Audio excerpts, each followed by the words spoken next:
Assalamualaikum warahmatullahi wabarakatuh.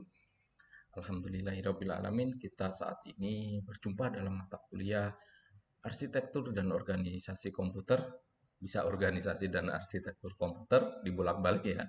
Oke, minggu kemarin kita sudah belajar tentang apa itu fungsi dan interkoneksi komputer secara general, di mana Central CPU, Central Processing Unit atau CPU merupakan komponen pengolahan data yang didasarkan atas instruksi yang diberikan kita kepadanya. Dalam CPU itu terdapat arithmetic logic unit, ada control unit, ada register, dan ada CPU interkoneksi. Untuk saat ini, tibalah masanya kita mempelajari tentang apa itu memori.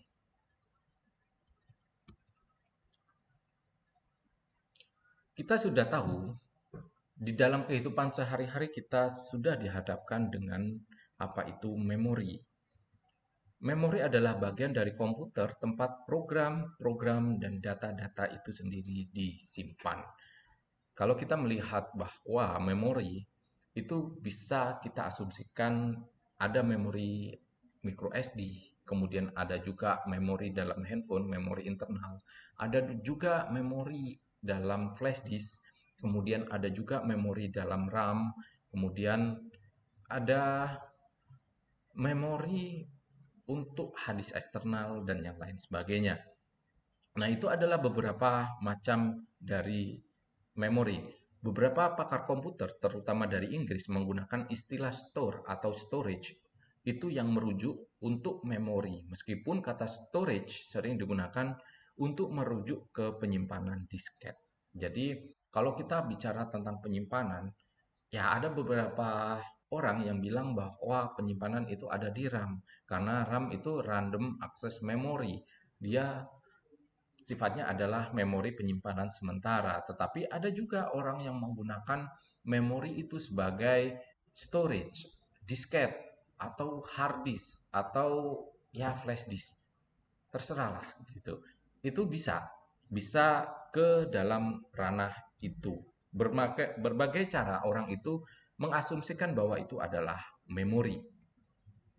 Walaupun konsepnya sederhana, memori komputer memiliki aneka jenis ya. Jadi tadi sudah saya jelaskan bahwa memori itu bisa berbentuk RAM, berbentuk storage, dan yang lain sebagainya. Storage pun juga begitu. Kemarin kita sudah belajar bahwa storage atau media penyimpanan itu yang awalnya magnetis bisa berubah menjadi SSD, di mana SSD itu isinya adalah IC. Kemudian memori itu dibagi menjadi dua. Ada memori internal, ada memori eksternal. Memori internal adalah memori yang langsung dapat diakses oleh prosesor. Biasanya memori ini tidak bisa dicopot, tetapi kalau rusak memang bisa digantikan. Tetapi kita tidak bisa sembarangan untuk mengganti atau merubah ukuran daripada memori itu sendiri. Kemudian ada memori eksternal, yaitu memori yang dapat diakses prosesor melalui piranti input-output. Contohnya ya tadi, ada micro SD, ada hard disk eksternal, kemudian ada SSD misalnya, kemudian ada USB flash disk, dan ada misalnya piringan CD-ROM. Ya, CD-ROM bisa juga berbasis CD mungkin, masih jadul ya, tapi bisa gitu. Dulu orang menginstal komputer itu ya pakai CD-ROM kayak gitu atau pakai disket bahkan mungkin untuk generasi di atas saya kayak gitu. Kemudian satuan pokok memori ini adalah biner yang disebut dengan bit. Di situ kita bisa melihat bahwa satu bit dapat berisi angka 0 dan 1. Ini adalah satuan yang paling sederhana dari satuan bit. Memori juga dinyatakan dalam bentuk byte. Satu byte adalah 8 bit. Kumpulan byte dinyatakan dalam word. Panjang word yang umum adalah 8, 16, dan 32.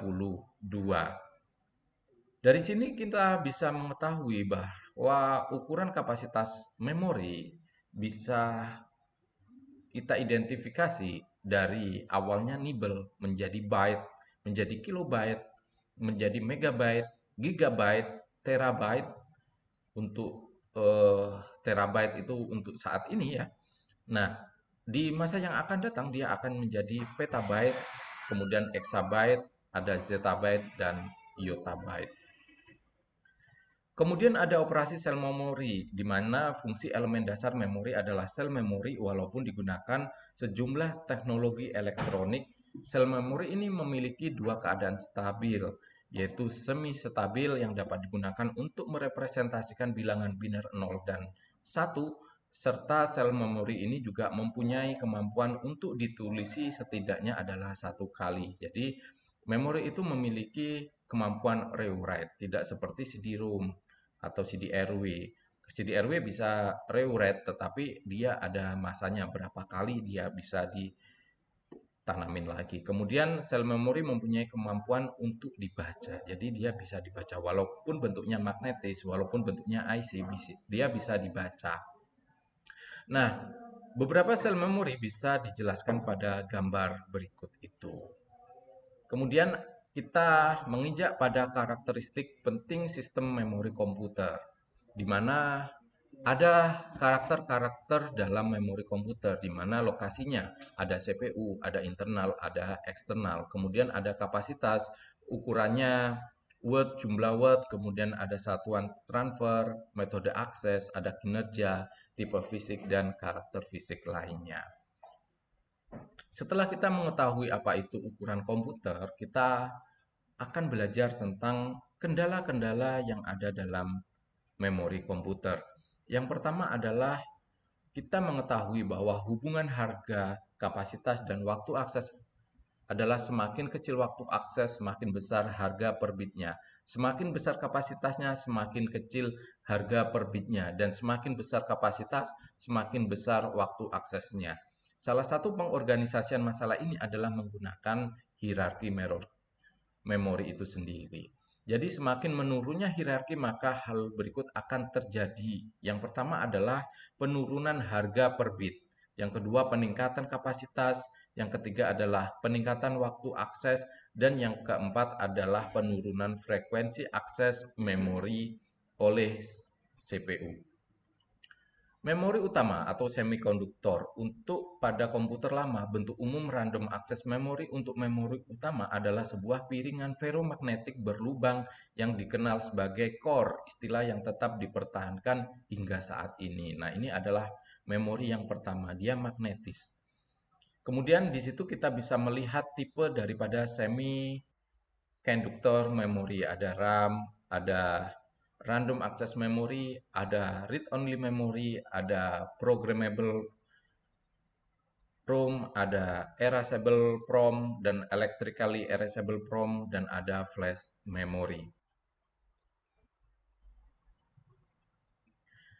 Kemudian ditinjau dari pengemasan.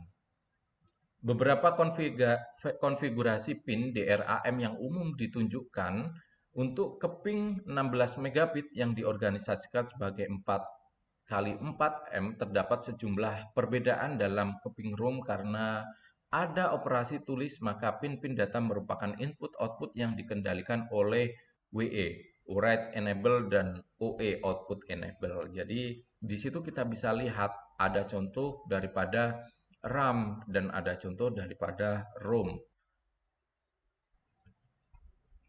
Kemudian ada koreksi error. Dalam melaksanakan fungsi penyimpanan, memori semikonduktor memungkinkan mengalami kesalahan, baik kesalahan berat yang biasanya merupakan kerusakan fisik memori maupun kesalahan ringan yang berhubungan data yang disimpan. Kesalahan inilah dapat dikoreksi kembali. Untuk mengadakan koreksi kesalahan data yang disimpan diperlukan dua mekanisme, yaitu mekanisme deteksi kesalahan dan mekanisme perbaikan kesalahan. Jadi dalam mekanisme deteksi kesalahan kita akan tahu bahwa komputer atau memori itu dia memiliki serangkaian catatan di mana proses-proses itu harus dijalankan dan harus menuai keberhasilan. Tetapi dalam mekanisme perbaikan kesalahan kita mempunyai semacam blueprint bagaimana cara mengembalikan kesalahan itu dan dia mengembalikan data-data yang sudah disimpan dalam memori itu menjadi data yang disimpan dalam keadaan semula. Mungkin itu aja yang bisa saya sampaikan dalam materi memori kali ini. Semoga materi memori kali ini memberikan pengetahuan dalam mata kuliah organisasi dan arsitektur komputer. Saya akhiri, wabillahi taufiq wal hidayah. Wassalamualaikum warahmatullahi wabarakatuh. Jangan lupa untuk mengerjakan tugas, kuis, dan forum yang ada di LMS.